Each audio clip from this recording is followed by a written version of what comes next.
Bom, pessoal, mais uma vez, boa noite a todos, dando prosseguimento ao assunto aí do processo de habilitação, falando sobre o reexame, né? O que é o reexame? É quando o candidato simplesmente ele vai reprovar, né? Infelizmente ele reprova numa das etapas do processo para obtenção ali da sua PPD, né? Sua permissão para dirigir ou a sua ACC provisória também. Então, o reexame, como é que ele funciona? Então, tá aqui, ó. Ao candidato aprovado nas 3 etapas. Professor, quais são essas 3 etapas? Quais são elas, pessoal? O exame clínico e o exame psicotécnico são as primeiras etapas. Qual é a segunda etapa? Curso teórico e exame teórico técnico. Qual é a terceira etapa? Aulas práticas e depois exame prático. Essas são as 3 etapas. Depois que o candidato passar por essas 3 etapas, onde vocês estão já nesse momento na segunda, né? Depois daqui vocês vão fazer a prova teórica, passando na prova teórica, atingindo ali 21 pontos ou mais, né? Para ser aprovado, precisa dissertar 21 questões de 30, ou seja, 21 corresponde a 70% da prova. Então, quando você acerta aí e passa para as aulas práticas, depois para o exame prático, você passou em todas as etapas, e quando você passa em todas as etapas desse processo de habilitação, será conferido para você, candidato, o quê? A PPD, que é a permissão para dirigir, conhecida como permissionária ou provisória, que tem validade de 1 ano, né, como a gente sabe, e é válida em todo o território nacional, né, ali para as categorias para os quais você foi habilitado, tá? Júlio, as 3 etapas, Maria, posso repetir sim, Júlio, tranquilo. As 3 etapas, Maria Letícia, são o exame clínico e o psicotécnico, né, que vocês fizeram as fotos, né? Foram no Cidetran, fizeram a foto e depois foram fazer os exames. Acredito que o exame que vocês fizeram foi o de vista e com o psicólogo. Essa é a primeira etapa, tá?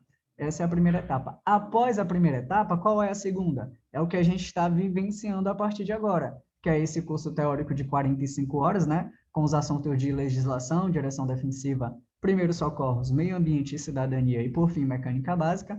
Aí, depois que eu concluo toda essa carga horária de 45 horas, eu vou ser agendado para o exame teórico técnico, né? Que é a prova teórica que é feita lá na Ciretran, onde vocês tiraram foto. São feitas nos computadores lá. Então, vocês vão responder meio que a prova lá, né? No aplicativo do sistema do Detran. Passando, vai ser imprimido ali o seu resultado, vai ser impresso, né, para falar de maneira mais adequada, vai ser impresso o seu resultado, passando, sendo aprovado, você será encaminhado para a autoescola para fazer as aulas práticas, que é a terceira etapa aí dos exames. Depois de concluir a carga horária prática de 20 horas aulas, você será agendado para o exame teórico técnico, onde você será avaliado pelos examinadores, que vão verificar se você está apto ou não a receber a sua PPD. Beleza? Tranquilo, Letícia? Essas são as 3 etapas. Depois que você passa nessas 3 etapas, aí sim será conferido a você, tá? No caso aqui, ó, a PPD, que é a permissão para dirigir. Como a gente sabe, válida, né? Na hora, Leite. Qualquer dúvida é só perguntar. É válida durante 1 ano. Ó, ela é válida em todo o território nacional, né? Tem questões que vai dizer que ela é só válida, que ela só será válida no estado onde você está tirando a sua PPD. Isso é incorreto. O correto é que ela é válida em todo o território nacional, tá? Para os quais as categorias você está sendo habilitado. Se você for habilitado só na A, só pode trafegar em veículos de categoria A. Se for habilitado só para B, só veículos de categoria B ou A e B, assim, simultaneamente. Tá? Então, será conferida para você a PPD. E também, se você estiver tirando a ACC, né, lembrando que a ACC, ela não é categoria, ela é uma autorização para conduzir ciclomotores, que são veículos que não passam de 50 km por hora. Quando você está tirando a ACC, pessoal, ela também vem de forma provisória, né? Então, tanto a PPD quanto a ACC tem validade de 1 ano, tá? O que significa essa validade de 1 ano, pessoal? Significa que durante esse ano, você é um condutor em observação. Se você cometer a inobservância ao preceito da legislação, o que significa aí? Cometer a desobediência, cometer as seguintes infrações. Por exemplo, durante o período de 1 ano, cometeu gravíssima, ou seja, pegou 7 pontos.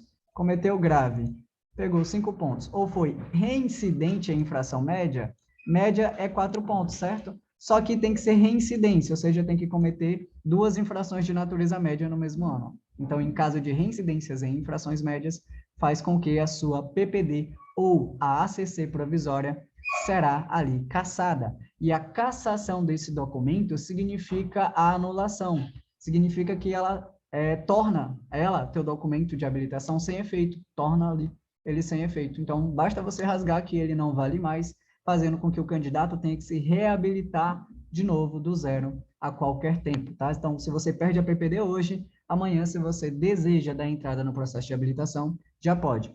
Diferentemente da CNH, quando a CNH é cassada, que é algo mais absurdo que a gente vai conhecer mais para frente, para que um condutor consiga ter a CNH cassada, ele precisa ser bastante irresponsável mesmo.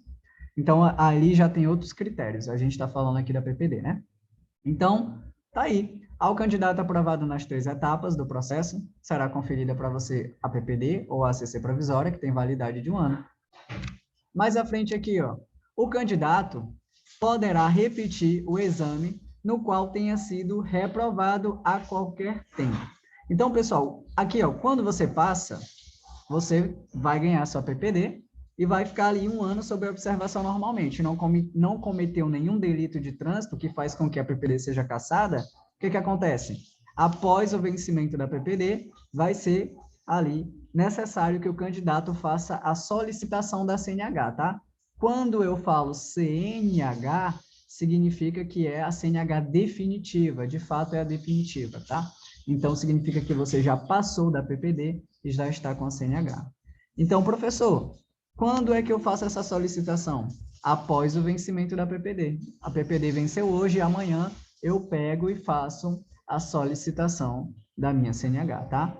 A solicitação, pessoal, necessita que você procure ou a autoescola ou um órgão de trânsito executivo, ou a Ciretran ou Detran, para fazer a solicitação, porque o ato de solicitar a CNH definitiva gera um custo, né? Gera um ônus aí onde você tem que pagar uma taxa, que é a taxa ali onde eles vão confeccionar um novo documento e enviar para você pelo sistema de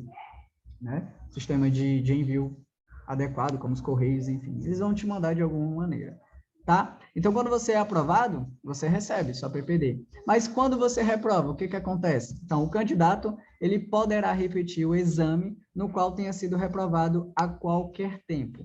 Como assim, professor? Então, imagina que você foi fazer a prova teórica e não conseguiu atingir a pontuação desejada para ser aprovado. Tirou 20 pontos, 19 pontos, não foi aprovado. E aí, o que acontece? Professor, eu quero fazer a prova de novo.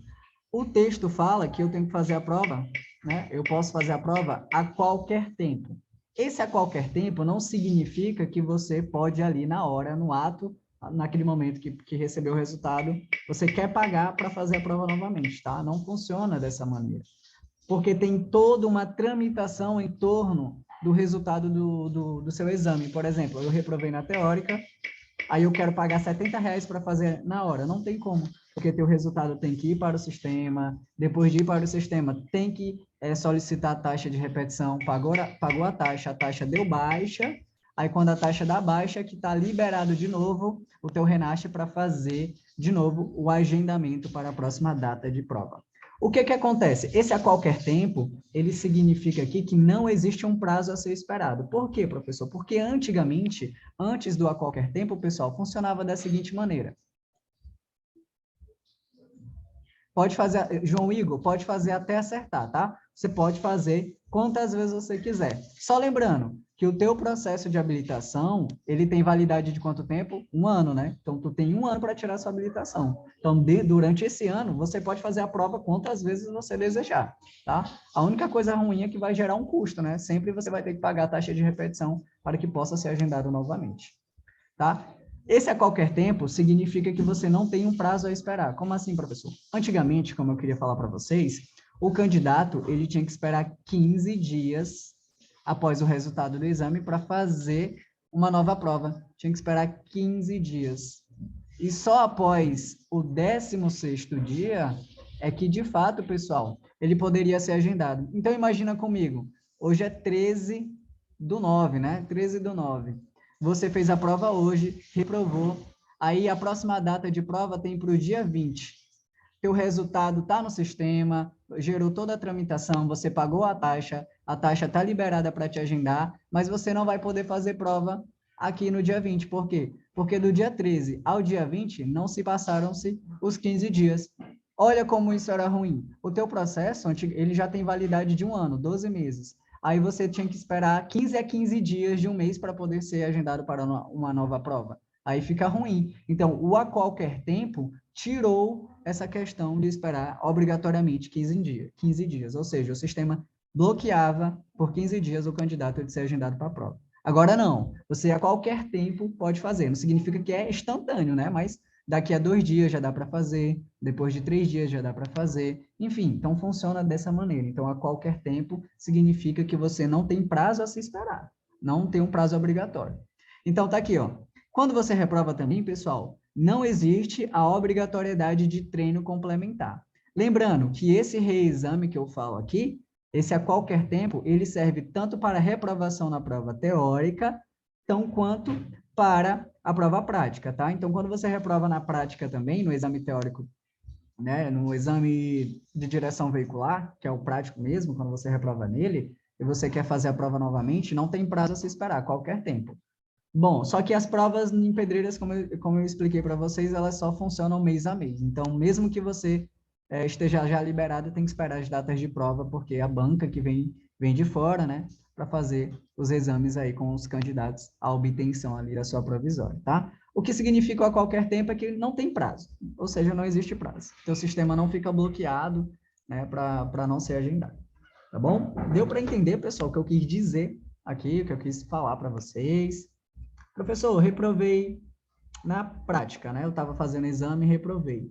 Aí, eu sou obrigado a pegar aulas complementares? Eu tenho que pagar aula extra para fazer? Assim, é obrigatório? Não é obrigatório, é opcional. Se você deseja pagar aulas complementares, você pode. Agora, autoescola nenhuma pode dizer, tu tem que pegar mais 5 aulas, tem que pegar aqui obrigatoriamente 5 aulas, paga aí para poder fazer as aulas. Não, tá? Você que decide. Após a autoescola oferta 20 horas aulas obrigatórias. Quando você conclui, caso queira pegar novas aulas, aí você tem a opção de desejar escolher.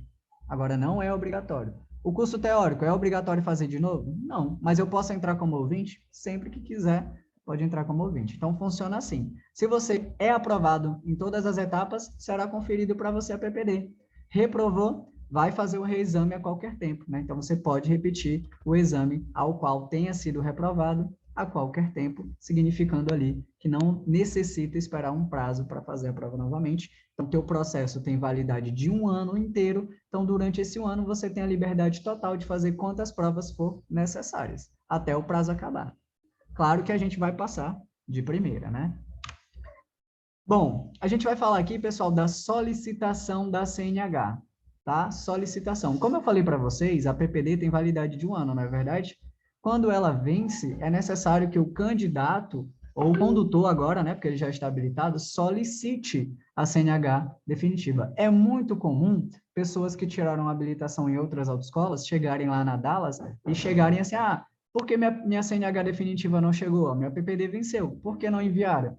Muitos desconhecem que eles têm que fazer a solicitação. Venceu, você procura a autoescola ou um órgão executivo de trânsito, como, por exemplo, a Ciretran, né, que é a Circunscrição Regional de Trânsito, ou o DETRAN, que é o Departamento Estadual de Trânsito. Você vai lá, ou vai na autoescola, que a autoescola faz a prestação de serviço, né, em relação às renovações. Você vai lá, faz a solicitação, é gerada uma taxa, você paga a taxa e é só aguardar a CNH definitiva chegar, tá bom? Então, vamos lá. O portador da PPD ou da AACC provisória poderá, após 1 ano, solicitar a CNH ou a AACC definitiva, dependendo de qual habilitação ele está pretendendo. Se a pessoa tirou a PPD, então, quando ele tira a PPD, passou 1 ano de PPD, ele vai receber a CNH definitiva.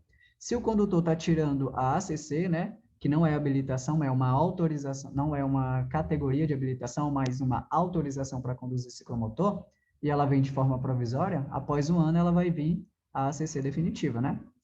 Isso só vai acontecer, tá? Você só vai receber também a sua sua habilitação definitiva, seja a CNH ou seja a ACC definitiva, caso não tenha cometido quais infrações, pessoal? Nenhuma infração de natureza grave, tá? Lembrando que a infração de natureza grave gera 5 pontos no prontuário, e nenhuma gravíssima também.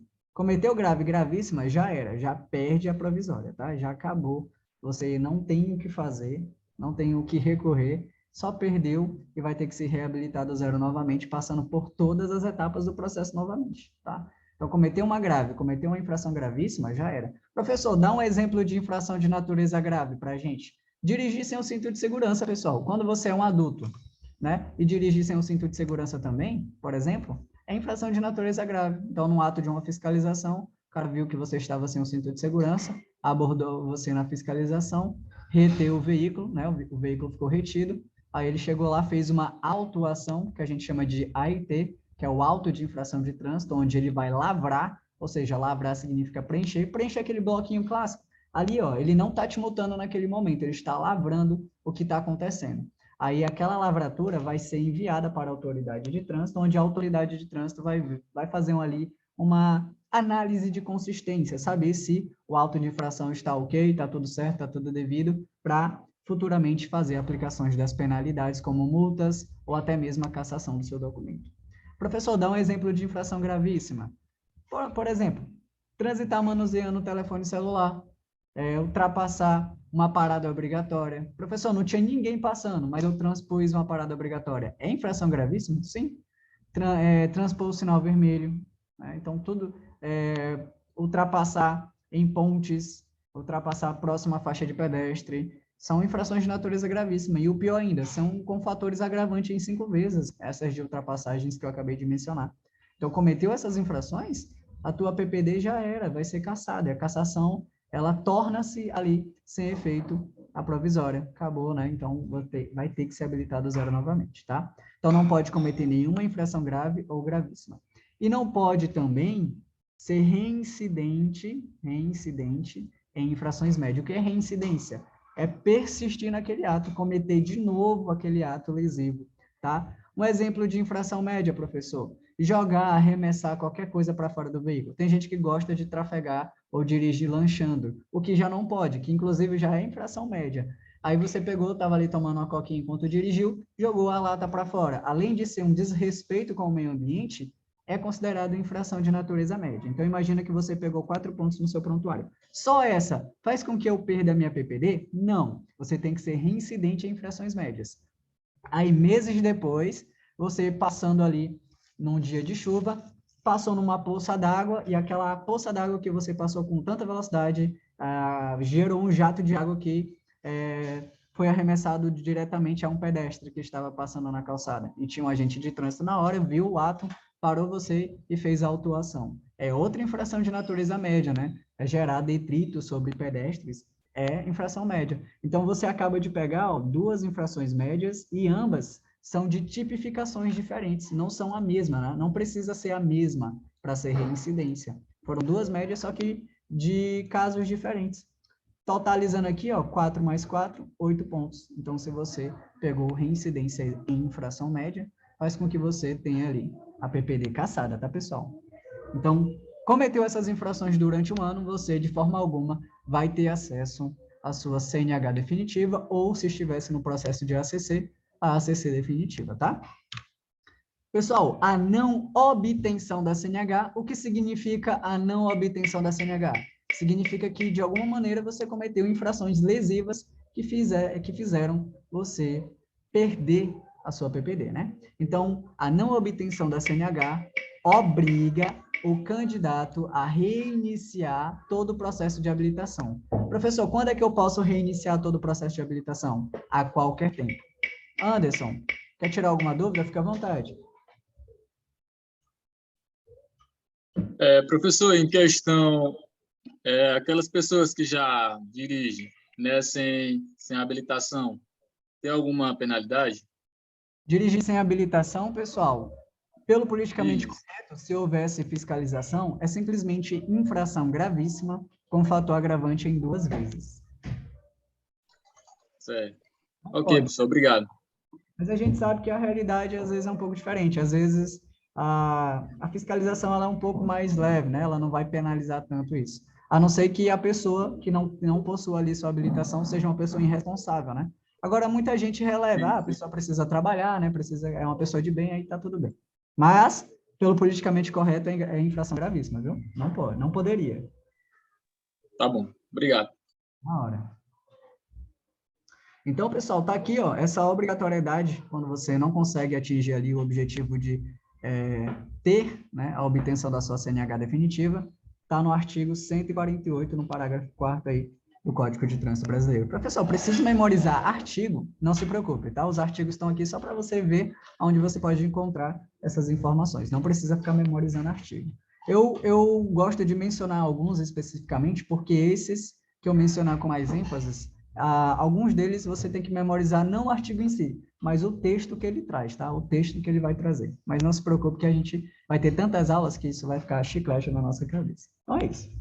Passando um pouco mais à frente, a gente vai falar agora da renovação da habilitação. Pessoal, renovar, quando eu falo de renovação, eu quero que vocês já entendam que quando a pessoa está renovando a sua habilitação, ela já passou da PPD e ela já está com a CNH, que é a Carteira Nacional de Habilitação, que é a definitiva, tá? Beleza? Renovar a habilitação significa que você já está com a sua CNH. Você pode até perceber aqui, ó, na imagem, ó, renovação da CNH, tá? A PPD, quando você tem, você solicita ali, né, uma solicitação da definitiva, e depois que você está com a definitiva, você vai ter uns prazos para fazer ali a renovação dela.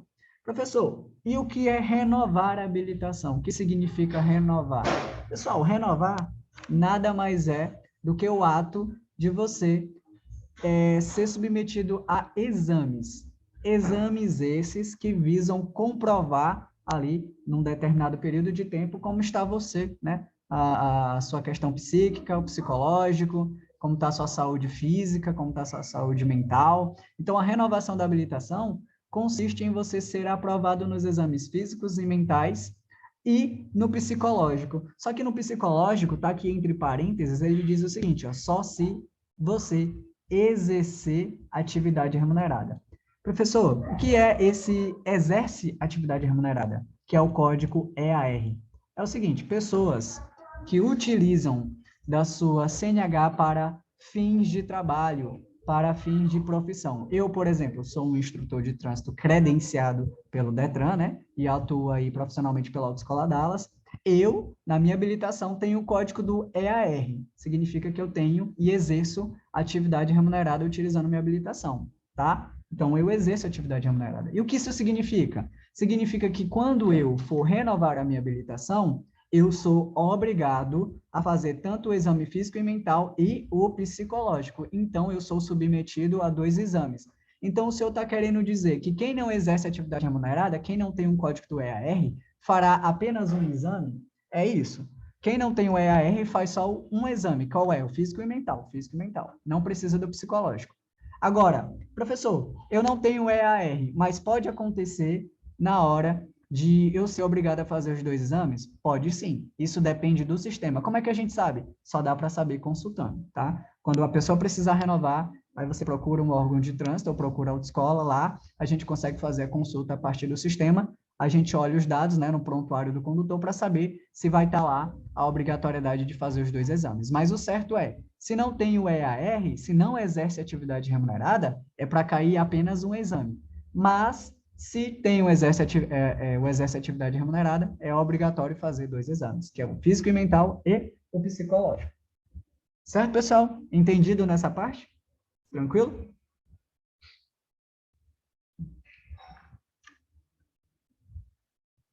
Alguém? Feedback? Sim, né? Então é isso. Professor, e por que eu tenho que fazer esses exames? Porque o ser humano, querendo ou não, ele é uma máquina biológica. A gente, a partir do momento que está envelhecendo, vai aparecer ali algumas complicações, né? Seja visual, seja auditiva, seja relacionada aos reflexos, pode aparecer ali ao longo do tempo, quando você está envelhecendo, algumas comorbidades. Então, a renovação da habilitação consiste em você realizar esses exames para que um médico avaliador ele possa simplesmente verificar se você não está com alguma dessas comorbidades, visão deficiente, para indicar o óculos, a audição está prejudicada, teus reflexos não estão em dia, ou apresentou problemas psicológicos.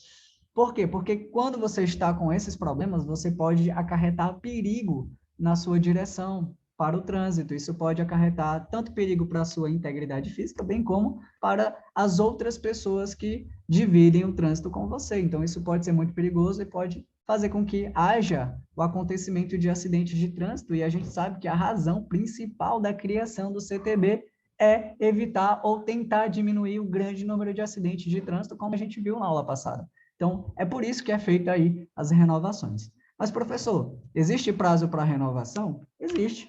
E a gente vai conhecer esses prazos agora. Tá aí. Eu posso renovar a cada 10 anos, a cada 5 anos, a cada 3 anos. Só que aí tem alguns critérios importantes. Professor, quando é que eu me encaixo na renovação de 10 em 10 anos da minha habilitação? Bom, quem renova de 10 em 10 anos? São as pessoas que têm idade de 18, quando você já é habilitado, claro, de 18 a 49 anos de idade. Então, se você está na faixa etária dos 18 até os 49, você renovará de 10 em 10 anos. Professor, eu tenho 49 anos de idade, eu estou renovando hoje a minha habilitação, e eu faço 50 anos amanhã, mas eu estou renovando hoje, o meu aniversário é só amanhã. A minha renovação cai para 5 ou para 10? Ainda cai para 10, né? Porque você ainda tem 49 anos, então só renova de 10 em 10. Tá? Então, de 18 a 49 anos é de 10 em 10 anos. Tá? Então, antes dos 50 que ele botou aqui, né? Ó, antes dos 50, que eu coloquei, na verdade. A cada 5 anos, serão os condutores que já têm idade de 50, tá? 50 a 69 anos de idade. Então, se você está na faixa etária dos 50 aos 69, o prazo para que você renove sua habilitação é de 5 em 5 anos. Quem renova de 3 em 3 anos é a partir dos 70 anos de idade. Chegou nos 70, perceba que o prazo foi decaindo. Por quê? Porque à medida que você está envelhecendo, a gente sabe que o nosso metabolismo vai desacelerando e a gente não é mais um jovenzinho, tem certas coisas ali que já não são mais tão adequadas para a nossa idade, né? A gente já não tem aquele reflexo em dia, né? E pode apresentar alguns problemas, como a gente veio mencionando. Então, por isso que os prazos vão decaindo, tá? A partir do momento que você vai envelhecendo. Então, eu não posso esquecer que existem os prazos. Quais são eles? De 10, de 5 e de 3. E ficar atento. Quem é que renova de 10? De 18 a 49. De 5, de 50 a 69. E a partir dos 70, de 3 em 3 anos. Ô, professor, pode existir prazos inferiores a esses aí? Existem prazos inferiores? Existem. Mas esses prazos inferiores ficam a critério médico avaliador. Como assim? Imagina aí o seguinte, você tem 25 anos de idade, né? Se você tem 25, o adequado é que você renove de 10 em 10 anos, não é verdade? Renove de 10 em 10 anos. Porém, você foi lá no médico, estava renovando a habilitação, e ele detectou alguma anormalidade. E ele prescreve para você, né? Ele prevê ali para você, que você só pode renovar a habilitação e deverá renovar a habilitação de 2 em 2 anos. Você tem 25 anos, mas ele estipulou que tem que ser de 2 em 2 anos, é obrigatório. Ele pode prever prazos menores. Felipe, fica à vontade, faça a sua pergunta. Surgiu uma dúvidazinha aí, quando você falou a questão de, eu tenho 49 anos, só faço 50 amanhã. Aí eu vou renovar, estou renovando minha CNH hoje. Ela vai valer 10 anos? Vai. Aí me surgiu uma dúvidazinha aqui. Certo, o prazo para renovação é 10 anos.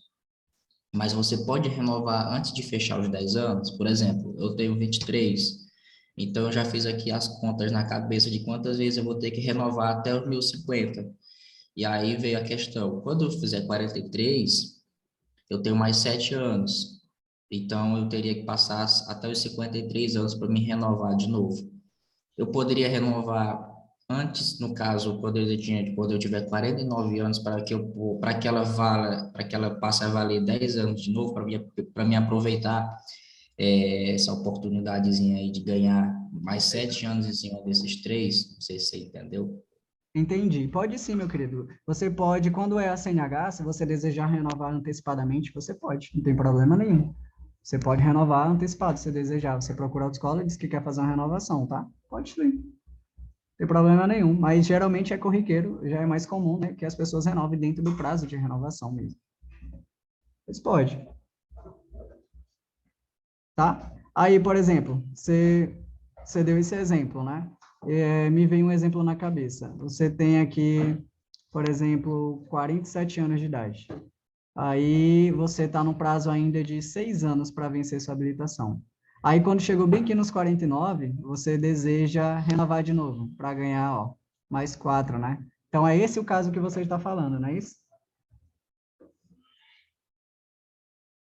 Ganhar um tempinho a mais, para ficar os 10 anos a mais um pouquinho, ganhou um pouquinho para não ter que cair nos 5. Felipe, pode sim, meu querido, não tem problema nenhum.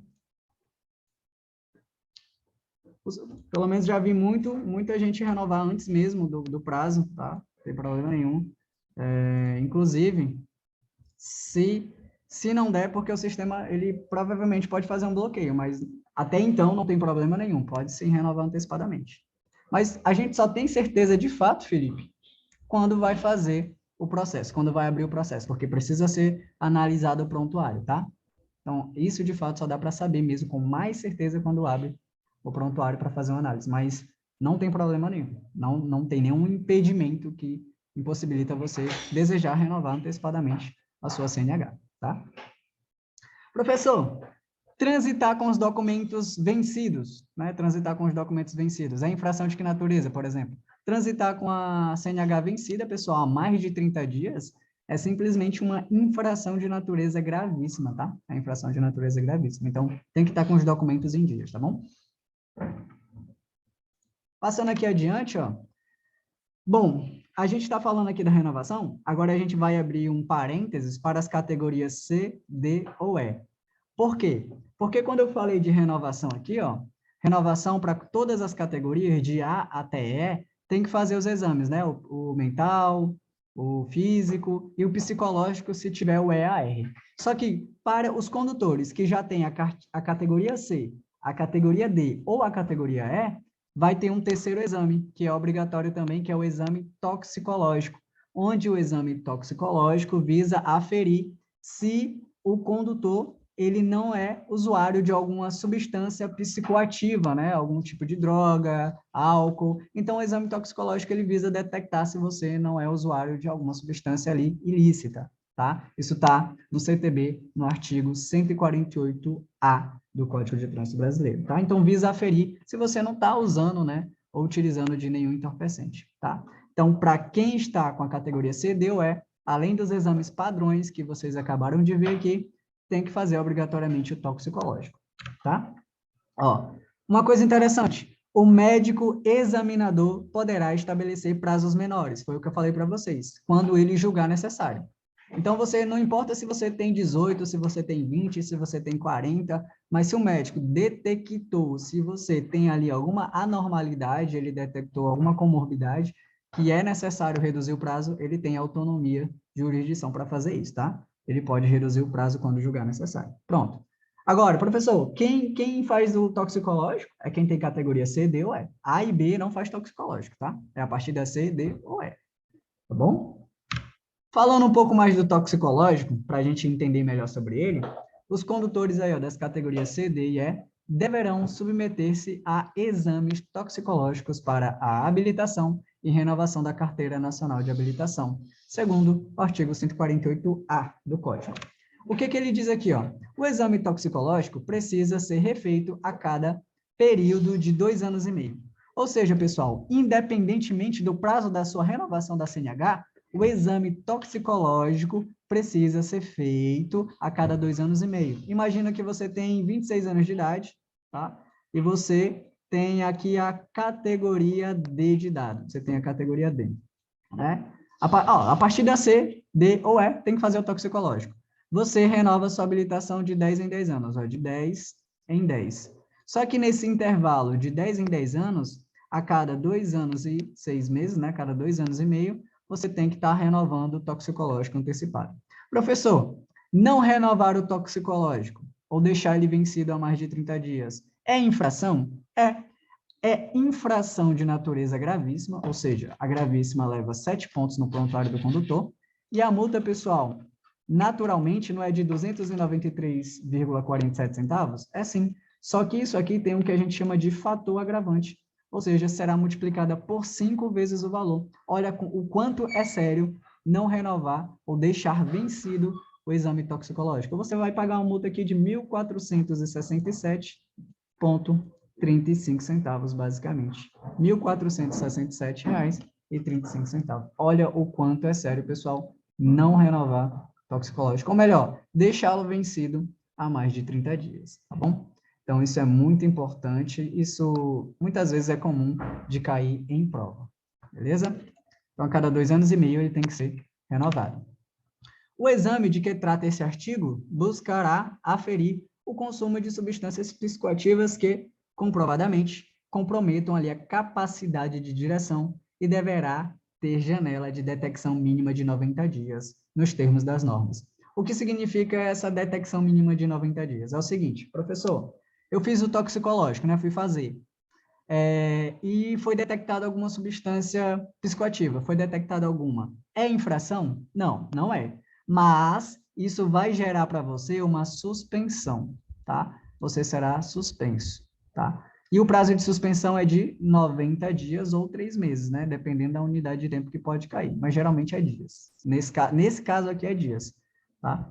O cara vai ser suspenso por 90 dias. Por quê? Porque só a partir de 3 meses, a partir dos 90 dias, é que ele vai poder fazer um novo exame para detectar se, de fato, ele está limpo ou não da substância que foi detectada, tá?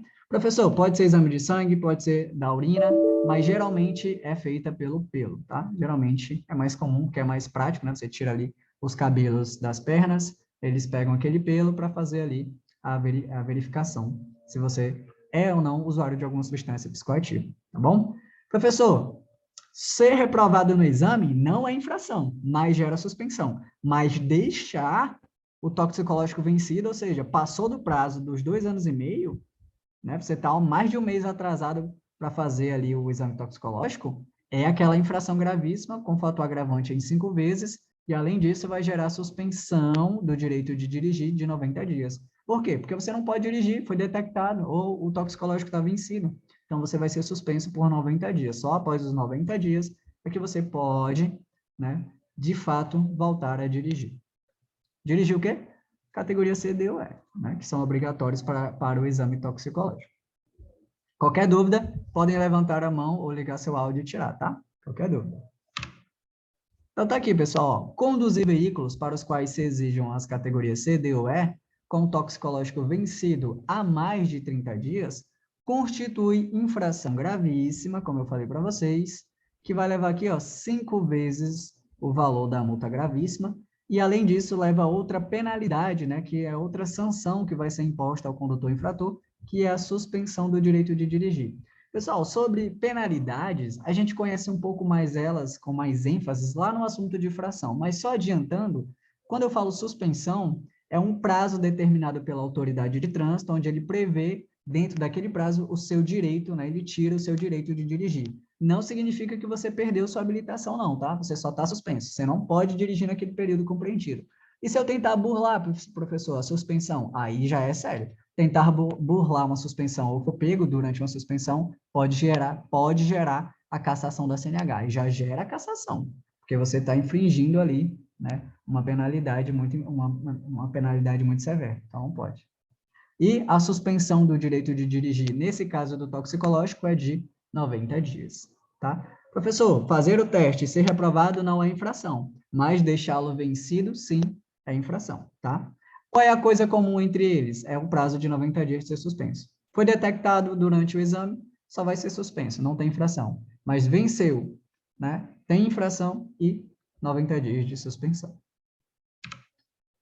O condutor das categorias C, D ou E, que exerce atividade remunerada, ou seja, ele exerce, né? Ele tem lá o código do EAR, que é as iniciais, ó, EAR, né? Exerce atividade remunerada, a direção do veículo, que deixar de renovar o exame toxicológico no período a cada 2 anos e meio, será autuado por infração de natureza gravíssima, 5 vezes o valor, ou seja, será multiplicado por 5 vezes o valor de R$ 293,47 no ato ali da sua renovação da CNH.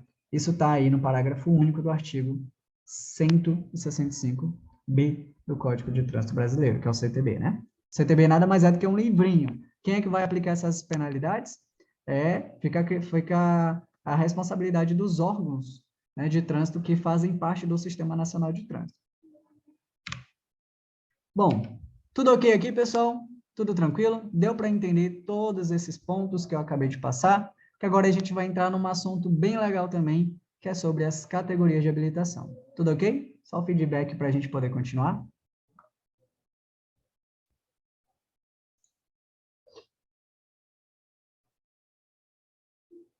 Tudo, né? Ok. Beleza. Fique à vontade. Pessoal, antes de eu passar aqui para a próxima folha de slide. Bom, agora falando ainda da habilitação, aqui, nesse exato momento, iremos falar das categorias e prazos de mudança. Professor, quais são as categorias que existem? São 5, que é a categoria A, categoria B, C, D e categoria E. Lembrando que a categoria E é o mais alto grau de categoria aí que existe, né? De habilitação. Então, deixa eu só colocar aqui categoria E. E a gente vai entender, pessoal, o que define cada categoria e quais são os veículos que são permitidos para cada categoria. E é isso que a gente vai entender. E vamos entender também quais são os prazos para que eu possa fazer essas possíveis mudanças de categoria. Então, é isso que a gente vai entender a partir de agora, tá? Mais uma vez, categorias de habilitação são 5. Temos aí a categoria A, categoria B, C, D ou E. Vamos lá, né? Vamos falar de cada uma. Categoria A. Quais são as características da categoria A? Bom, quem tem a categoria A, pessoal, pode e poderá conduzir qualquer veículo de 2 ou 3 rodas, seja ele automotor ou elétrico, com ou sem o carro lateral. Mas, professor, o que é esse carro lateral? Ele é conhecido como sidecar, tá? Sidecar. Ou ele pode ser escrito assim também. O sidecar, pessoal, ele é simplesmente aquele carrinho acoplado na motocicleta. Imagina que eu tenho aqui uma moto, né? Uma motinha, e tem aquele carrinho que é colocado aqui na lateral, que é acoplado aí o veículo de 2 ou 3 rodas, com a finalidade de transportar passageiro, tá? Então, é basicamente isso. Eu acabei de desenhar um Homer Simpson aqui. Então, é isso. É aquele carro lateral que fica acoplado, tá bom? É isso. Então, você tem na categoria A, você pode acoplar ou não. Fica a critério aí, né? Se você deseja fazer isso. Então, a categoria A abrange tudo que é de 2 ou 3 rodas, tá? Tudo que é de 2 ou 3 rodas é abrangido pela categoria A. Perceba, pessoal, que a categoria A está até na cor laranja aqui, diferentemente das outras categorias que estão em verdes. Por quê? Porque a categoria A, ela não faz mudança de categoria para as próximas. Então, ela já tá dita aí o que ela faz, tá? Bem tranquilo a categoria A de entender o que ela abrange, quais são os veículos que ela vai abranger. Agora a gente vai para as categorias B, C, D ou E e abordar cada característica dessas categorias. Vamos lá, categoria B. Ah, pessoal, só para ressaltar, né? Vale ressaltar aqui, ó, que se você tem a categoria A, ele abrange todos os veículos da categoria, no caso da AACC, né? Que é a autorização para conduzir ciclomotor. Até porque a AACC, como eu já falei antes, ela não é categoria de habilitação, ela é simplesmente uma autorização. Ela é um documento de habilitação, claro, mas que ela habilita somente para veículos de 50 cilindradas, né? Que são os veículos que não passam de 50 km por hora. Então, se você tem a categoria A, que é superior a uma autorização, logicamente, tudo que é abrangido pela ACC, a categoria A abrange, né? Tranquilamente. Bom, agora vamos falar de fato agora da categoria B. A gente vai entender aqui, pessoal, quais são as características dela, quais são os veículos que vão ser definidos por ela. Basicamente assim, ó. Bom, quanto ao passageiro, a categoria B de bola, ela só terá capacidade de até 8 lugares. Então, a capacidade máxima de lotação, né, em relação à categoria B, é só até 8 lugares, tá bom? Isento da contagem, o motorista. Então, se tiver 8 pessoas dentro do carro, 9 com o motorista está isento da contagem aí dos ocupantes, tá bom? Professor, então se eu tenho basicamente aqui, vamos supor, um Fiat Argo, eu posso transitar com o Fiat Argo com 8 pessoas dentro? Não, né, pessoal? Porque a estrutura do veículo só cabe ali no máximo, por exemplo, 5 pessoas. Então, com a categoria B, você pode transportar até 8 passageiros. Claro que de acordo com se o veículo tem a capacidade de transportar 8, tá? Então, você tem que ligar a capacidade do veículo com a possibilidade da característica da categoria B. Então, não é porque você tem a categoria B que ela pode permitir até 8 lugares que qualquer carro vai encher de 8 pessoas. Não, se você tiver com a ocupação máxima do veículo, você vai estar cometendo infração, tá? Em questão da carga, a carga tem essa sigla aqui, ó, PBT. O PBT, pessoal, é o peso bruto total máximo permitido pelo veículo. E a carga, pessoal, que é o peso bruto total máximo permitido numa categoria B de bola, é só de até 3.000, ó, até 3.500. Não pode exceder. Se você exceder 3.500 kg de peso bruto total máximo da categoria B, você estará cometendo infração de trânsito. Antes de falar do PBT, com mais ênfase, eu quero falar de duas coisas importantes, que é a tara do veículo. Tara, né, que é assim, tara. Ou seja, cada veículo, pessoal, se você olhar bem, ele tem 2 índices de capacidade, que vão indicar a capacidade do veículo. Primeiro, tem a tara, que é representada aqui pela letra T, e tem a lotação, tá? Lotação. Se você tem um veículo, né, um veículo aí de categoria B, um carro, enfim, você pode procurar em algum local que tem lá ou a letra L ou a letra T, um índice que indica ali uma capacidade daquele veículo. Se você procurar, geralmente pode ter no tanque do veículo, próximo ao tanque ali, próximo às laterais, em algum lugar do seu veículo pode ter aí essas letrinhas que indicam essa situação. Mas, professor, o que é tara? O que é a tara do veículo? A tara, a gente costuma dizer que é o peso seco do veículo. Como assim? Tudo que não é passageiro e nem carga, tudo que não é passageiro e nem carga é a tara do veículo, ou seja, é o peso original do veículo. Então, se cai uma questão da seguinte maneira: a tara do veículo é o peso do veículo acrescido do combustível? Sim, é acrescido do combustível. Por quê? Porque o combustível não é nem passageiro e nem carga. Então, o que não for nem passageiro nem carga é a tara do veículo. Aí ele dá outra afirmação. A tara do veículo é o peso do veículo acrescido da caixa de ferramentas? Sim, faz parte do veículo. A tara do veículo, né, tá ali. Não é passageiro nem carga, é a tara do veículo. Bom, imagina que um veículo aqui, hipotético, tem a tara de 3.000 quilogramas. Né? Tem 3.000 quilogramas. Beleza, tem 3.000 quilogramas. Bom, então eu já sei o que é tara. Tara é o peso seco do veículo.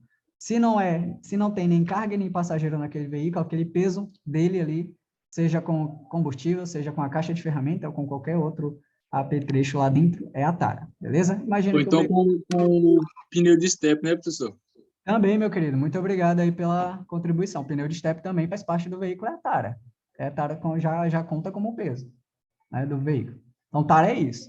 Imagina que esse veículo hipotético tem a tara de 3.500 quilos. Agora a gente vai falar da lotação. Lotação, pessoal, é a capacidade do veículo em relação ao transporte ou de carga ou de pessoas, tá? Ou de carga ou de pessoas, tá? Então, imagina que a lotação, a capacidade de lotação desse veículo é de 2.500 quilogramas, tá? 2.500. Então, quanto a tara é 3.000 quilogramas. Quanto a lotação é 2.500. Aí você olha aqui, professor, a categoria B vai abranger isso aqui. Errado, por quê? Porque a tara mais a lotação é que vai dar, de fato, o PBT. Então, o peso bruto total máximo permitido, pessoal, perdão aqui, ó, é um Bzinho aqui, o peso bruto total máximo permitido, ele é a soma da tara mais a lotação. Então, se eu somar isso aqui, vai dar 5.500 quilogramas, né? 5.500 quilogramas, e percebe-se que o PBT de veículos de categoria B não excedem de forma alguma 3.500. Só vai ter uma única exceção que vai exceder e a gente vai conhecer daqui a pouquinho. Tá? Só existe uma exceção. Então, aqui é o PBT. Deu para entender, pessoal? O peso bruto total máximo de um veículo é a soma da tara mais a lotação. Então, ó, se esse veículo aqui hipotético tem ali o PBT, que é a tara mais a lotação dele, de 5.500 quilogramas, logicamente, a categoria B não abrange esse veículo. Então, ele é um veículo muito além da categoria B. Beleza? Vamos aqui para a categoria C. Bom, quais são as características aqui da categoria C quanto a essa questão? Que de passageiros também só a capacidade é até 8 lugares. Como eu falei para vocês, isento da contagem também o condutor, o motorista. Professor, quanto à carga? A carga aqui ó, já excede, ou seja, mais de 3.500 de PBT. Então, por quê? Porque a categoria C, pessoal, ela é superior à categoria B. Ela é superior à categoria B. Então, o peso bruto total máximo da categoria C já excede os 3.500 quilogramas. Porém, ela não excede, colocando aqui, ó, 6.000. Vou já deixar mencionado aqui, ó. Ela não excede 6.000. Então, o máximo dela, da categoria C, de capacidade de peso bruto total, é só até 6.000 quilogramas, tá? Só até 6.000. Categoria D, pessoal. Categoria D, ó, é um veículo quanto a passageiros mais de 8 lugares, ou seja, já tem mais de 8 lugares, tá? Quanto à carga, é mais de 3.500 quilogramas de PBT, peso bruto total, mas, mais uma vez, a categoria D, pessoal, também não excede 6.000 quilogramas de PBT. Só vai ter um único veículo específico que tem o privilégio de fazer com que possa exceder o peso bruto total máximo permitido já estipulado pela legislação. E a gente vai já conhecer ele aí, tá bom? Lembrando que, geralmente, em provas, a categoria C, pessoal, ela é conhecida como veículos de carga. Geralmente, a categoria C está atrelado a veículos de carga. Categoria D, então, a categoria D está atrelado a veículos de passageiros, tá? Passageiros. Ok? Então, é só fazer isso, não tem erro. Categoria D, eu lembro que o professor falou que geralmente ela está atrelada a passageiros. E categoria C está atrelado à carga. Lembrando que a categoria D é superior à categoria C. Então, se você tem a D, pessoal, ela abrange qualquer veículo da C quanto da B, porque a D é superior a C e B, né? Está superior. Beleza? Agora, a gente vai para a categoria E. A categoria E, pessoal, costumo dizer, né, não de maneira tão exagerada, mas ela pode tudo. Basicamente, a categoria E pode tudo. É um modo de dizer que ela vai abranger muita coisa, né? Ela vai além de qualquer capacidade que a gente possa imaginar, né? Então, aqui, ó, quanto de passageiros é mais de 8 lugares, isento da contagem o condutor, e quanto à carga, ela excede 3.500 e excede também mais de 6.000. Então, ela ultrapassa 6.000 quilogramas ou 6 toneladas, né? Fazendo aí a conversão da unidade de massa aí, né? De peso, enfim. Ultrapassa 6.000, tá bom? Então, essas são as primeiras características que a gente está abordando. Próxima. Quanto à combinação de veículos. Professor, quanto à combinação de veículos, o que seria essa combinação de veículos? É basicamente o seguinte, ó, imagina que você tem um carrinho, tá? Você tem aqui um carro, perceba que eu sou muito bom em arte, só desenhar o carrinho aqui rapidinho, ó, eu tenho um carro, tá bom? Carrinho aqui bacana, aí você colocou aqui um reboque ou um semi-reboque para transportar o seu barquinho, você tem uma lancha, você colocou aqui a lanchinha, tá? Isso aqui, pessoal, é uma combinação de veículos. O que está aqui na frente, eu vou chamar de veículo 1, né? E esse aqui de veículo 2. Porque esse reboque, ou semi-reboque, que o senhor está falando, no caso aqui, ele é um reboque. Depois eu vou mostrar já qual é a diferença do reboque para o semi-reboque, tá? Daqui a pouco eu faço essa diferença. Por que isso aqui é uma combinação de veículos? Porque, pessoal, funciona o seguinte. Quando você tem um veículo, o que é que você precisa fazer? Você precisa procurar um órgão de trânsito e licenciar o teu veículo. Licenciar seria o quê? Emplacar. Ou seja, você vai registrar o seu veículo. No momento que você está registrando o seu veículo, é gerado 2 documentos para ele, que hoje em dia é conhecido como CRLV-E. Hoje em dia ele é eletrônico, mas eu vou fazer aqui a separação deles. São 2 documentos que são confeccionados, que é o CRV, que é o certificado de registro do veículo, tá? Esse certificado do registro de veículo é como se fosse o RG do teu veículo. Lá vai ter o código do Renavan, vai ter as informações de quem é o proprietário, vai ter o endereço do proprietário, vai ter todas as características do veículo, quanto à cor, quanto ao índice do peso bruto total máximo permitido, vai ter tudo, é um RG do teu veículo, tá? O teu veículo está mapeado. Então, além desse registro, simultaneamente vai ser confeccionado o CRLV. Professor, só colocou o L no meio, né? O que é esse L aí?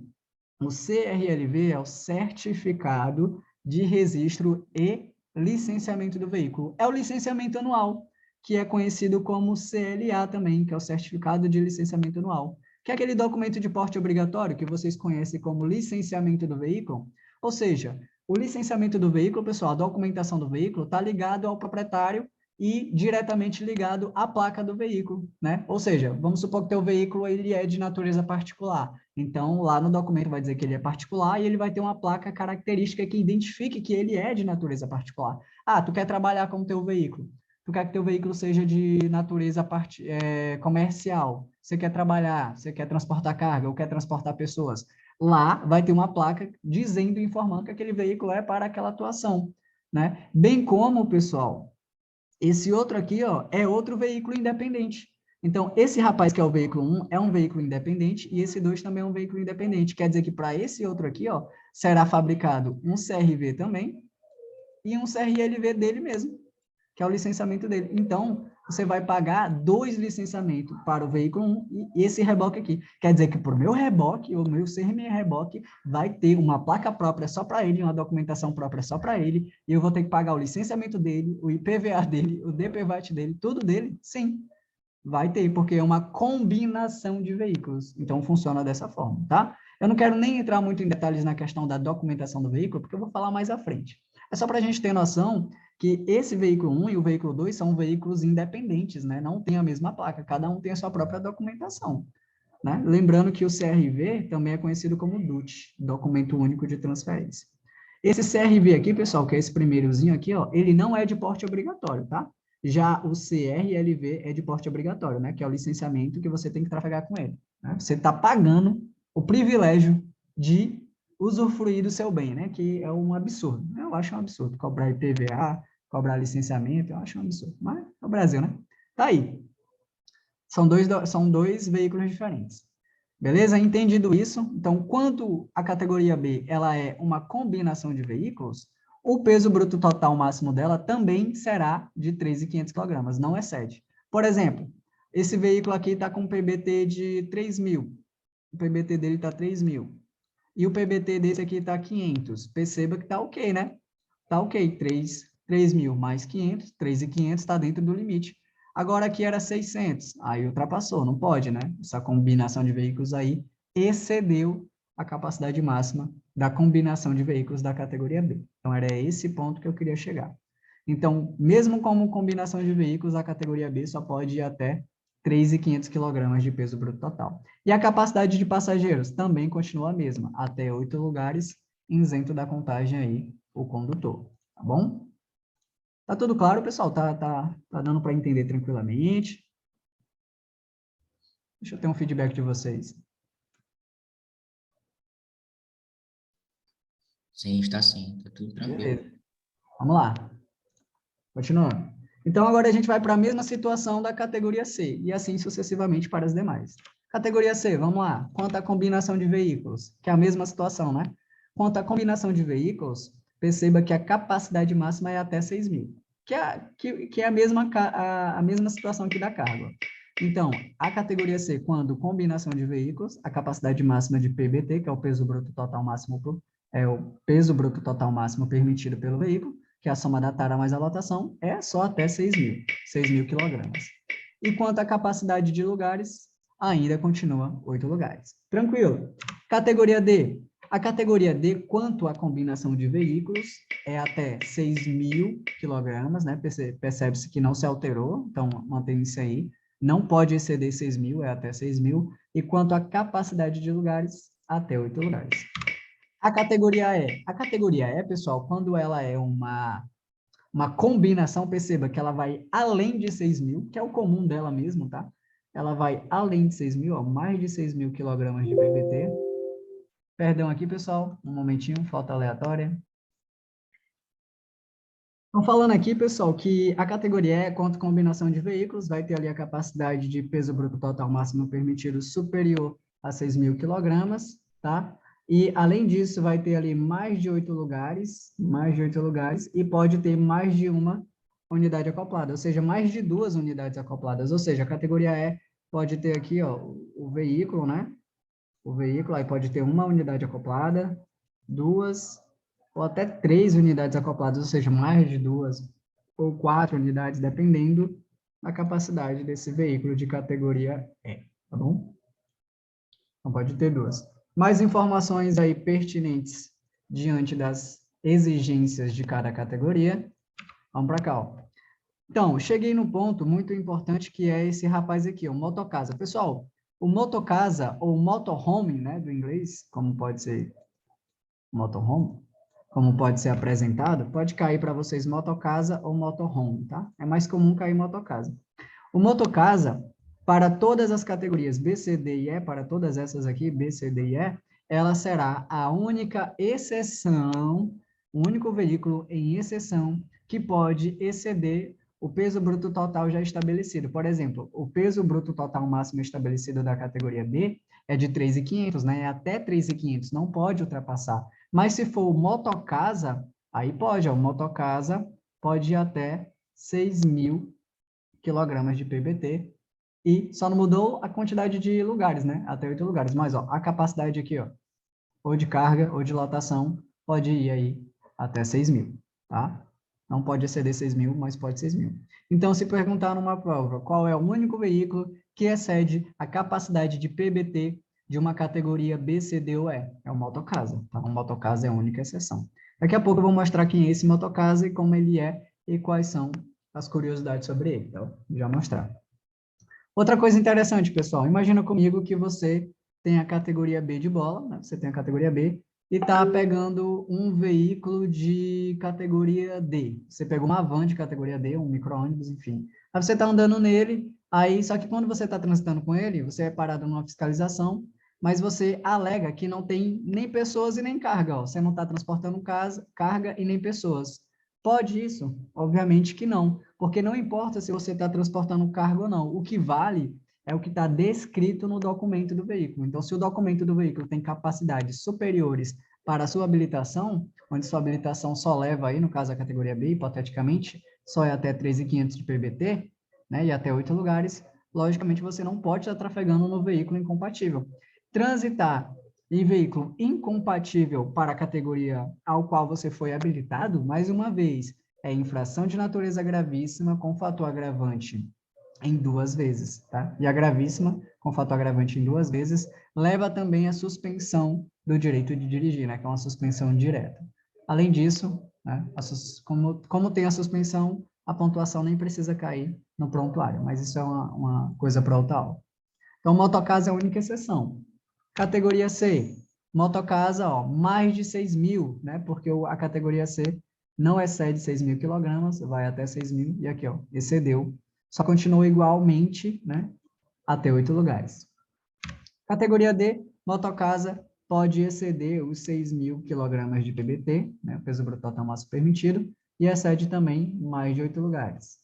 Na categoria E, o motocasa nem faz tanta diferença assim, até porque a categoria E, por si só, já excede todos os seus limites, basicamente.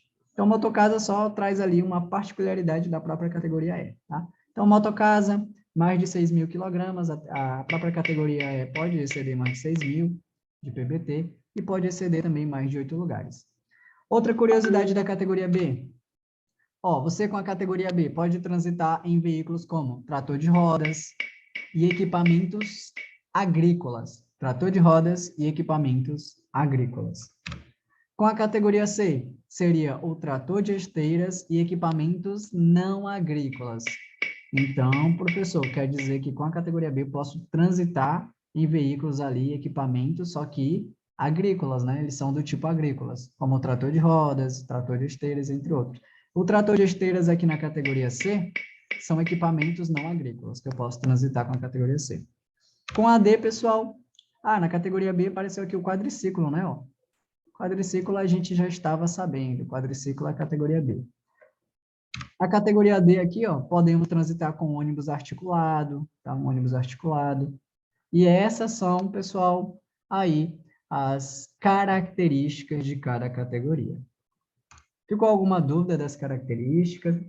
Se ficou, pode perguntar, esse é o momento. Então, a gente acabou de falar de todas as categorias e iremos falar agora dos prazos e mudança de categoria. Quando é que eu posso mudar categoria? Por exemplo, professor, eu tenho a categoria A. Se eu desejo a B, eu faço uma adição. Bem como eu tenho a B e quero a A, faço uma adição, né? Mudança de categoria é somente de B para C, de C para D, de D para E, ou de C para D, ou de D para E, ou de C para E, ou de B para D. E a gente vai conhecer como é que funciona esses prazos de mudança de categoria. Bom, aqui na categoria A e B, você pode observar a palavra livre. Livre como assim? Porque no processo de primeira habilitação é livre para o candidato à obtenção da categoria A e B. Então, você é livre para se habilitar no processo de primeira habilitação na categoria A e B simultaneamente. Ou só A, ou só a B, ou na A e B simultaneamente. Professor, eu quero fazer uma mudança de categoria da B para C. Da B para C. Quanto tempo eu tenho que esperar de habilitado? Espera-se 1 ano. Outra dúvida, o ano da permissionária, da PPD, conta como um ano de habilitado? Conta sim. Então, se você tem 1 ano de provisória da categoria B e depois de fazer a solicitação da definitiva, você quer dar entrada na mudança de categoria para C, já pode. Então, espera-se 1 ano. Professor, eu tenho agora a categoria C. Da categoria C, eu quero ir para D. Quanto tempo eu tenho que esperar? 1 ano também de habilitado. 1 ano de habilitado. Só que, observa bem, a partir do momento que você deseja se habilitar na categoria D de dado, é necessário uma obrigatoriedade de 21 anos de idade. Então, você tem que ser e tem que ter a idade de 21 anos. Professor, eu tenho 20 anos, tenho 1 ano de categoria C e quero para D. Eu posso? Não, não poderá. O sistema não vai permitir. Pessoal, se você tenta se habilitar, na hora que a gente coloca a data do aniversário, né, do ano de nascimento de uma pessoa, o sistema automaticamente já acusa. Candidato não tem idade necessária para fazer tal, né, processo de habilitação, né, que ele está requerendo. Não tem como, pessoal. Então, a partir do momento que eu quero ir para a categoria D, tem o fator 21 anos de idade. Eu tenho que ter, obrigatoriamente, 21 anos de idade, tá? Então, tem 21 anos, né? Tenho 21, tenho 1 ano de categoria C, eu posso. Professor, eu posso pular da categoria B de bola para D sem ter que passar pela C? Pode, só que aí você tem que esperar 2 anos. O ano de PPD conta, aí você espera 1 ano de PPD mais 1 ano de CNH definitivo da categoria B de bola para ir para D. Só que, claro, né, tem que ter 21 anos de idade, a partir do momento que vai para D. Professor, eu posso pular da C para E sem passar pela D? Pode. Se você é habilitado na categoria C e não quer tirar D, espera 1 ano de categoria C e você já pode pular direto para E, o que é bastante interessante, né? Só que a partir do momento que você vai para E também, tem que ter 21. Professor, se a D, que é inferior à categoria E, tem a necessidade de 21 anos, logicamente a categoria E também vai ter. Beleza? Professor, olha o que ele diz aqui, ó. É livre, professor, livre, quando eu passo por todas as categorias D. Por todas as categorias. É assim que eu quero dizer o seguinte. Você teve a B, né? Da B você veio para C, ó. Da C, você tirou a D. Aí da D, você quer a E. Quando você passou tanto pela C, tanto pela D e pela B, ó, você passou pelas 3 categorias, e da D necessita tirar a categoria E, ela é livre, ou seja, você pode tirar a qualquer tempo. A qualquer tempo. Como assim, professor? O que eu quero explicar é o seguinte. Você tinha a categoria B, esperou 1 ano, foi para C. Da C, você foi para D. 1 ano, mas tem que ter o fator 21, né? Esperou 1 ano. Perdão aqui, rapidinho. Esperou 1 ano, tem 21 anos de idade, beleza. Aí, ó, você passou pela B, pela C e pela D agora. Aí, tirou a D hoje e passou por todas as outras, a partir do momento que você quiser, a qualquer tempo, você já pode tirar a E. Ou seja, é livre, você não precisa esperar prazo. Mas qual é a condição? A condição é que você tenha passado pela categoria B, C, D e da D e para E. Professor, da B para D sem passar pela C é quanto tempo? 2 anos. Só que tem o fator 21. Professor, eu posso ir da B para E direto? Eu posso ir da B para E? Sem passar pela C e D? Não, né? Não pode. O CTB não permite. O CTB não permite. Então, fica atento, tá? Da B para E não pode. Isso pode ser uma pegadinha. Mas eu posso ir da C para E sem passar pela D? Pode. Espera-se 1 ano. 1 ano de habilitado já conta, tá? Professor, e se eu fizer da seguinte maneira?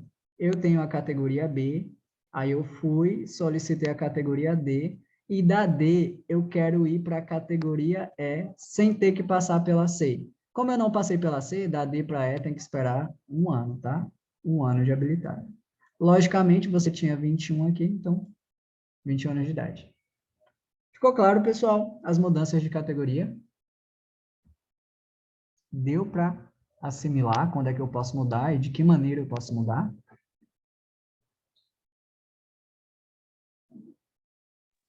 Sim, deu Deu sim, sim. professor. Beleza, qualquer dúvida, não deixem de perguntar, porque eu sei que isso aqui, às vezes... Você fazer a B agora e ser caminhoneiro só daqui a 2 anos. É. Outra coisa interessante, pessoal, se uma questão vai brincar, por exemplo, da A eu posso fazer mudança de categoria para C? Não pode, né? O CTB não permite, até porque a categoria A é incompatível com as categorias de 4 rodas. Então, é só para ficar claro. Da B para E, ó, não pode, mais uma vez, da B para E não pode. Ou você passa pela C para ir para E, ou pela D, uma das duas. Então, esses são os prazos para as mudanças de categoria, lembrando que, a partir do momento que eu desejo tirar a minha categoria D ou a E, já tem que ter 21 anos de idade.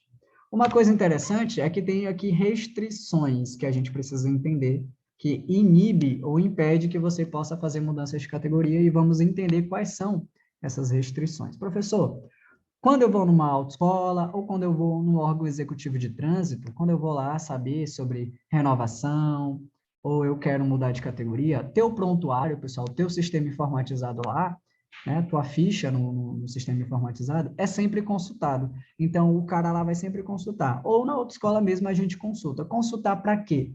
Para saber se no sistema não tem algumas infrações, não tem alguma coisa que impossibilite você de fazer ali a mudança de categoria, porque o próprio sistema vai impedir, né? Por exemplo, você não pode, no período de 1 ano, ter cometido nenhuma infração grave ou gravíssima ou ser reincidentes em infração média. Se houver essas infrações, você não conseguirá fazer a mudança de categoria, porque o sistema vai impedir. Aí ele diz aqui, ó, exceto para a categoria D ou E. A categoria D ou E tem exceção, né? O prontuário é avaliado, mesmo que haja ali as infraçõezinhas, ela não vai impedir, mas as outras vai haver, tá? O prontuário é avaliado. Então, se você cometeu infração grave ou gravíssima ou foi reincidente em infrações médias, no período de 1 ano, você não vai ser, você vai ser impossibilitado de fazer a mudança de categoria, exceto categoria D e E. Outra coisa interessante, pessoal, a pontuação, quando ela cai no sistema, ela só zera a partir de 1 ano, ou seja, o teu prontuário, ele é zerado a cada ano. Não é que, tipo assim, começa em janeiro, em dezembro, zerou, né? A cada ano, zerou. Funciona assim. Imagina que você cometeu uma infração de natureza gravíssima, aí caiu 7 pontos lá no teu prontuário. E no dia que colocaram a pontuação, foi no dia 13, vamos simular que foi hoje, caiu hoje, ó, no dia 13/9/2022. Caiu hoje. Quando é que ela vai sair do teu prontuário? Quando é que ela zera, que ela sai do sistema? Para que você zere o prontuário. Só vai cair no dia 13/9/2023. Ó, ela zera a partir de 1 ano. Então, ela vai ficar lá 1 ano todinho. Então, durante esse ano, você cometer várias infrações, elas vão se acumulando. Os pontos vão sendo somados. Isso vai te tornar e te trazer algumas situações desfavoráveis, desconfortáveis, como, por exemplo, pode haver uma suspensão por pontos, acúmulo de pontos, ou entre outras coisas também, que vai te impedir, por exemplo, você quer fazer um curso de transporte escolar, você quer fazer um curso de transporte de passageiro, você quer fazer um curso de motofretista ou mototaxista, por conta dessas infrações, você vai estar totalmente impedido de conseguir realizar esses cursos, tá? Então, não dá. Então, o prontuário do condutor é zerado a cada ano. Outra coisa, as infrações, elas são cumulativas.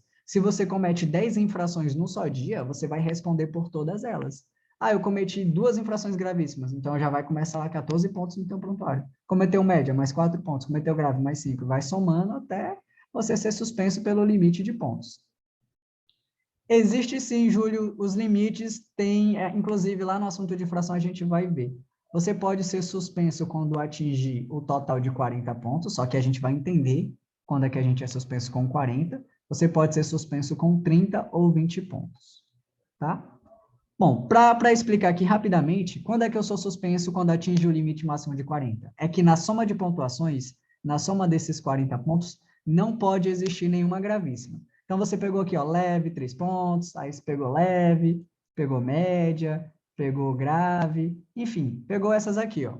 E vai somando. 3 é leve, 4 é média, 5 pontos é grave, né? Foi somando. A partir do momento que não tem nenhuma gravíssima, não tem nenhuma de 7 pontos, você pode ir até 40 pontos. Atingiu 40 pontos, aí é suspenso. Mas a partir do momento que na soma de pontuação já tem uma gravíssima, aí o prazo já cai para cá, ó, já cai para 30. Então, já reduziu. Com 30 pontos, você já é suspenso. Se tiver de 2 ou mais infrações gravíssimas, ou seja, já tem 2 de 7 pontos, aí o prazo é de 20. Então, você já vai ser suspenso com 20 pontos. Funciona dessa maneira. Beleza? Lembrando que categoria D ou E, quando você quer fazer a mudança de categorias para elas, tem que ter 21 anos de idade. Tem que ter 21 anos de idade. Pessoal, para fazer um resumão bacana, eu vou trazer para cá essa tabelinha, só para ficar claro, tá? Sobre a questão da habilitação e características de cada categoria. Categoria B, conta passageiros, até 8 lugares. Categoria C, conta passageiros, até 8 lugares. Lembrando, sempre isento da contagem, o condutor. Categoria D, mais de 8 lugares, quanto à capacidade de passageiros. Categoria E, mais de 8 lugares. Quanto à carga, categoria B é até 3.500 kg, 3.500 kg de PBT, não ultrapassa. Qual é o único veículo que pode exceder esse peso bruto total máximo permitido, estipulado pela legislação? Motocasa ou motorhome, que é a mesma coisa, né? Home do inglês.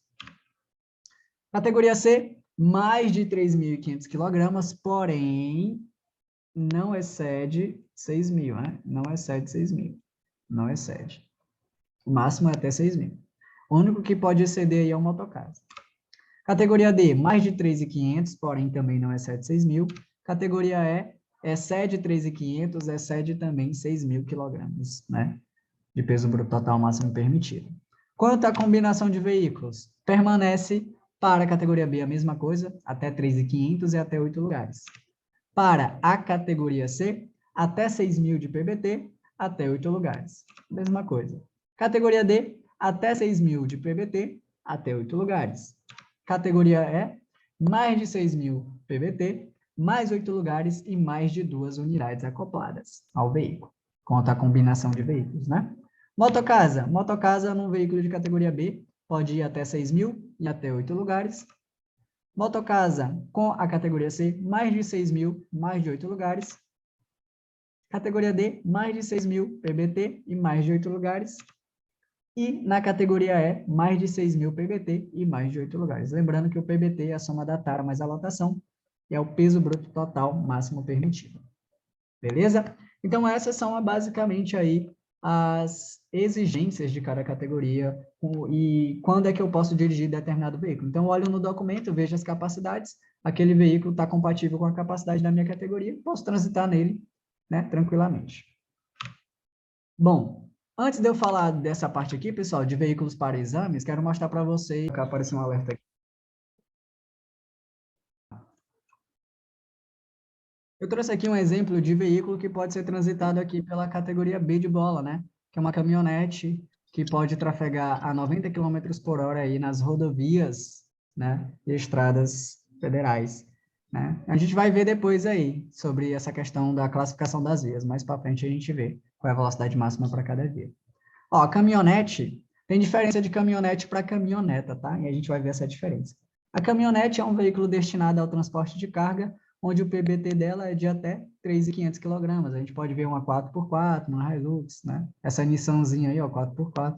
Então, esses veículos dessa natureza podem ser utilizados pela categoria B, porque compreende, né, a capacidade do PBT. Beleza? Professor, qual é a diferença de caminhonete para caminhoneta? Qual é a diferença?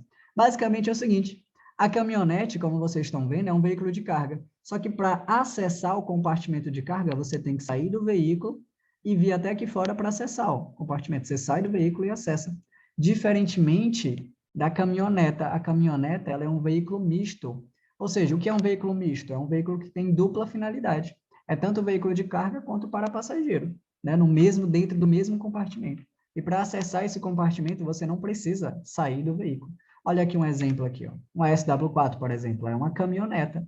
E o que é uma caminhoneta? É um veículo misto, destinado ao transporte de passageiros e de carga no mesmo compartimento. Ó, perceba que você, para acessar esse compartimento aqui, ó, você não precisa sair do veículo. Essa é a melhor dica possível para você não errar a diferença numa prova, porque, por incrível que pareça, tem perguntas que trazem esse contexto. Qual é a diferença da caminhoneta para caminhonete? Por incrível que pareça, cai, pessoal. Pode cair questões dessa natureza. Então, tá aí, ó. E ambos são veículos de categoria B. Categoria C, um exemplo. Está meio desatualizada aqui as informações, mas é só para a gente... As informações não, as imagens, né? Não tem uma imagem mais atual, mas é o seguinte. A categoria C, lembra, ela é atrelada muitas vezes ao veículo de carga. C de carga, né? Então, tem aí, ó, acima que exceda 3.500 kg, não excede 8 lugares também. Perceba aqui, ó, que a placa é até da cor vermelha. Essa aqui é a placa antiga, né? A atual, ela é comercial. A placa comercial, ela é tanto de aluguel quanto de aprendizagem, né? Ela é subdividida em essas duas. Então, a placa ó, o tracejado de fundo em vermelho, com os caracteres em branco, é uma placa que indica que esse veículo é de aluguel. Esse veículo é de aluguel. Isso vai estar constando lá no documento do veículo, no CRV e no CRLV, tá? Que são os documentos do veículo aí. Beleza? Então, esse aqui é um exemplo de veículo de categoria C, que eu queria mostrar. Esse aqui é um micro-ônibus, uma referência aí a um veículo de categoria D. Lembrando que veículos de categoria D geralmente são atrelados a veículos de transporte de passageiros, tá? Transporte de passageiros. Capacidade para até 20 passageiros, aí, ó, micro-ônibus. Tem questões que perguntam até quanto é a largura dessa faixa aqui, ó. A largura dessa faixa aqui é de 40 centímetros. Inclusive, eu vou já passar essa dica para vocês aí, essa curiosidade. Aí o veículo de categoria D. Temos aqui um veículo de categoria E, né, que é uma combinação de veículos automotores e elétricos, né, em que a unidade tratora, pessoal, é a unidade que vai tracionar, que vai puxar, né, esse semi-reboque e esse reboque aqui. Ou seja, essa aqui da frente é a unidade tratora. Ela pode ser de categoria B, C ou D. Por quê? Porque a gente sabe que a categoria E abrange tudo, né? Então, a unidade tratora aqui pode ser de B, C ou D. Claro que ninguém vai botar uma tração de categoria B para puxar esse peso todo, né? Então, mais indicado seria uma de D. Mas a unidade tratora pode se enquadrar ou na categoria B, C ou D, né? Cuja a unidade acoplada, pessoal, pode ser um reboque, pode ser um semi-reboque, pode ser articulada, ou ainda com mais de uma unidade tracionada, poderia ter mais uma aqui, ó, né? Mais uma unidade tracionada. Então, essa é a característica de veículos de categoria E. Esse slide era dos cursos bem passado, né? Há quase um ano atrás, e eu não atualizei essas imagens. Então, tá aí, mas é bem comum, é isso. Vou atualizar com outras imagens. Tá aqui, ó, um reboque e um semi-reboque. Olha a diferença. O reboque, pessoal, ele é um veículo destinado a ser engatado. Ele é engatado atrás de um veículo automotor. Perceba que ele fica totalmente plano aqui, ó, no chão, sem a necessidade de nenhuma arte, fazendo ele ser suspendido aqui. Diferentemente do semi-reboque. O semi-reboque, ó, se você tira essa arte aqui dele, ó, essa ponta aqui dele vai de encontro ao chão. Então, o semi-reboque, ele é um veículo ele pode ser um veículo de um ou mais eixos que se apoia. Então, o semi-reboque, ele fica apoiado à unidade tratora, diferentemente do semi-reboque, ele é engatado atrás. Então, semi-reboque é apoiado, reboque é engatado atrás da unidade tratora, tá? Então, no caso aqui, ó, é apoiada a unidade tratora ou ela ligada por meio de alguma articulação. Por incrível que pareça, essa é a única diferença que você precisa, de fato, saber sobre reboque e semi-reboque. Aí. Esse aqui é um motocasa, pessoal, o famoso motocasa, o motorhome. Ó, esse texto que está aqui na tela é o texto comum padrão de cair em questões. O que é o motocasa ou motorhome? Ele é um veículo automotor cuja a carroceria dele seja fechada e destinada a alojamento, escritório, comércio ou finalidades análogas. Perceba que toda a estrutura dele já compreende o veículo, faz parte do veículo. A gente tem aqui um exemplo de um trailer. Pessoal, o trailer ele pode ser do tipo reboque ou semi-reboque.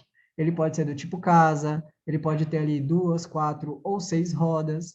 Ele é acoplado ou adaptado à traseira de um automóvel ou caminhonete, né?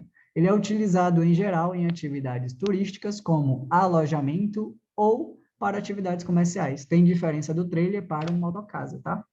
Motocasa aí é destinado a alojamento, escritório, comércio ou finalidades análogas, parecidas. Beleza? Então, esses são exemplos de veículos que eu queria demonstrar para vocês. Algumas curiosidades também. Ok. Retomando essa parte do nosso estudo de hoje, tem aqui veículos para exame. Quais são esses veículos? São esses veículos que eu vou mostrar aqui para vocês. Ó, o veículo da ACC, que é um ciclomotor, que tem até 50 cilindradas. Ó, nesse veículo aqui, nesse caso, onde a prova é feita num percurso fechado, né, similar à categoria A, o proprietário de um ciclomotor pode usar o seu próprio veículo, seja ele elétrico, né, ou automotor, pode ser usado aí para fazer prova. Ou utilizar o que a autoescola dispõe. Tá? Pode usar ciclomotor próprio.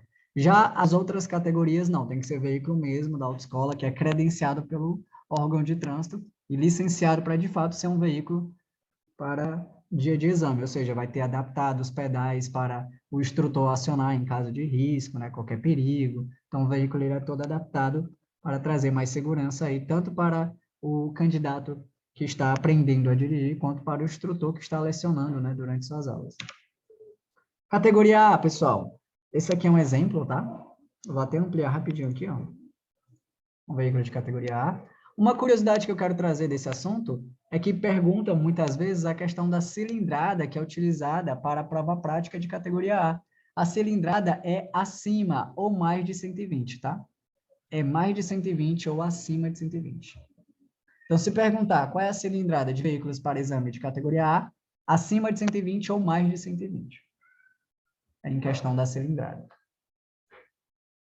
Curiosidade bem tranquila. Categoria B. Categoria B é a curiosidade que eu posso trazer dela aqui, pessoal, que ele é um automóvel, né, de até 8 lugares, certo?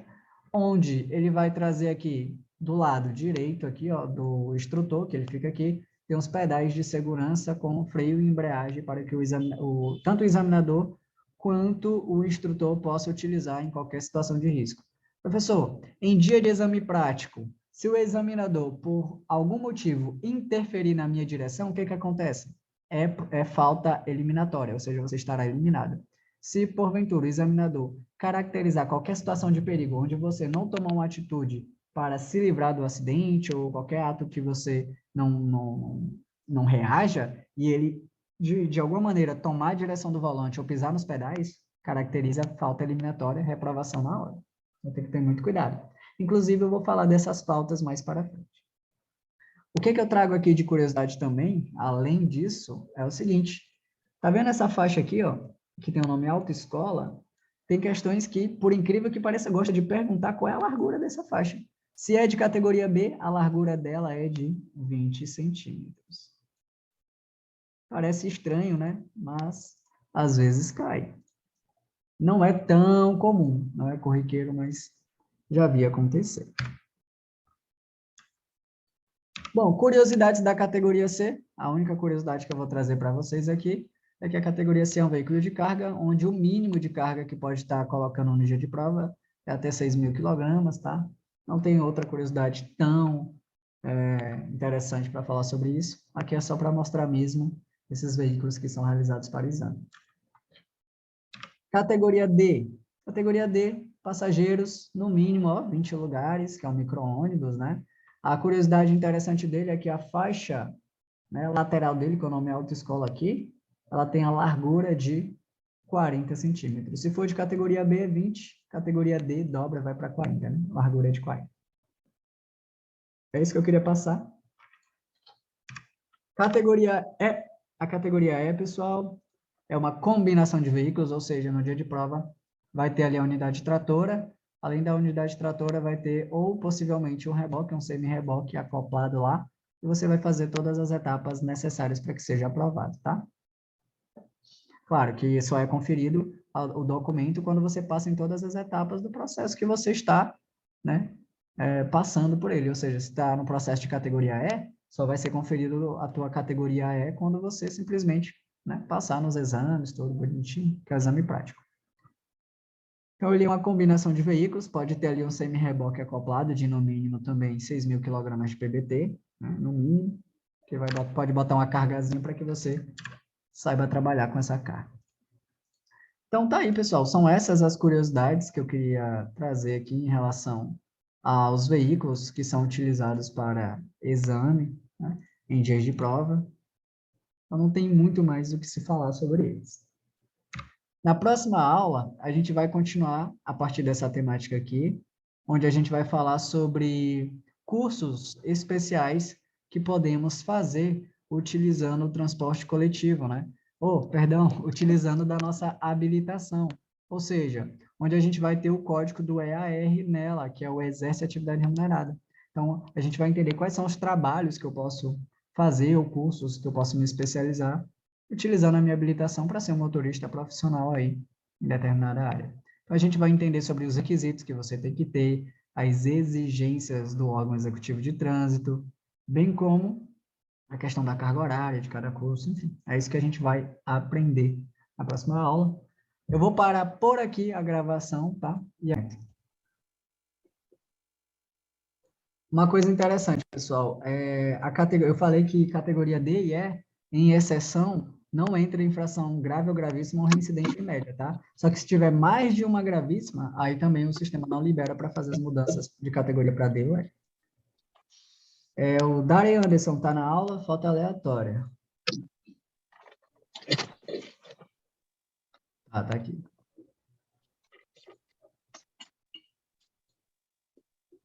Deixa eu só procurar aqui. Cadê o Darren Anderson? Estou aqui. É porque eu estou procurando aqui, só um momento.